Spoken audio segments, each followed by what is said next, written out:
खबर देंगे जहां डिफेंस के निजी स्कूल में तालिबा पर तशद्दुद का केस है। तशद्दुद का शिकार तालिबा के वीडियोस ब्लॉक करने की दरखास्त पर समाअत हुई है। चेयरमैन पीटीए, चेयरमैन पैमरा समेत दीगर को नोटिस जारी कर दिए गए हैं। अदालत को बताया जाए कि कानून क्या है। लाहौर थाने से इस्तफसार किया गया, क्या इस किस्म की नशरियात को रोका जा सकता है या नहीं। तालिबा की वीडियो और तस्वीर नशर करने पर पाबंदी आयद की जाए, ये इस्तदा भी की गई है। लाहौर डिफेंस के निजी स्कूल में तालिबा पर तशद्दुद का केस है और तशद्दुद का शिकार तालिबा की वीडियोस ब्लॉक कराने की दरखास्त पर समाअत हुई है।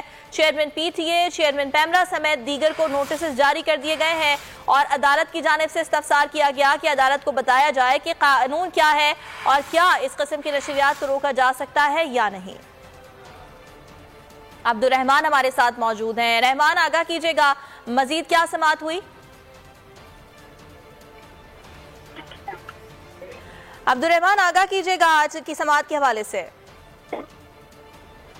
जी बिल्कुल, डिफेंस स्कूल में साथी तालिबा के तशद्दुद का निशाना बनने वाली तालिबा की वीडियो ब्लॉक करने की दरखास्त पर अदालत ने चेयरमैन पीटीए, चेयरमैन पैमरा समेत दीगर फ्री का नोटिस जारी कर दिया है।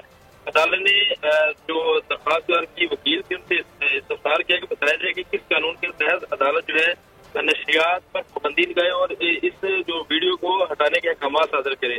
जबकि दरखास्तदार की जो वकील हैं उनकी जानिब से अदालत में दलाल देते हुए कहा गया कि जो ये मामला था ये बच्चों की लड़ाई का था, जिसकी वीडियो जो है न सिर्फ सोशल मीडिया पर लगा दी गई बल्कि जो इलेक्ट्रॉनिक मीडिया है उन्होंने भी खबर नशर की, जो कि उनकी जाती जो मामला है उसको उछाला गया और उनके जो इस हवाले से जो कवानीन है उसको भी नजरअंदाज किया गया, जिस पर अदालत की जानिब से चेयरमैन पीटीए और ठीक है अब्दुल रहमान, इस बारे में आपसे मिलेंगे। फिल वक्त आपका शुक्रिया।